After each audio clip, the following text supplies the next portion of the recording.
مرنے کے بعد کتاب شائع ہوگی جس میں تمام حقائق ہوں گے۔ فیض حمید نے دباؤ ڈالا تھا، کسی کو انٹرویو نہیں دوں گا، ثاقب نثار بول پڑے۔ سابق چیف جسٹس پاکستان ثاقب نثار نے کہا ہے کہ عمران خان کو مکمل اور تمام معاملات پر صادق و امین قرار نہیں دیا تھا۔ یہ بات سابق چیف جسٹس پاکستان ثاقب نثار نے سینئر صحافی عادل شاہزیب سے گفتگو کے دوران کہی۔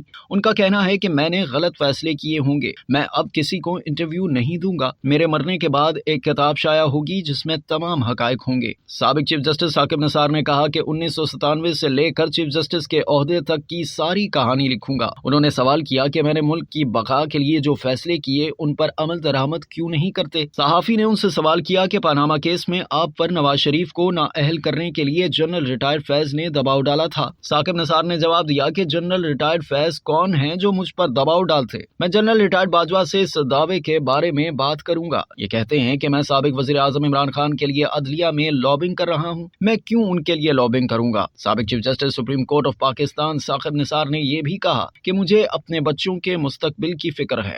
اب تک کے لیے اتنا ہی۔ مزید جاننے کے لیے سبسکرائب کیجیے ڈیلی جنگ یوٹیوب چینل اور لائک کیجیے ڈیلی جنگ فیس بک پیج۔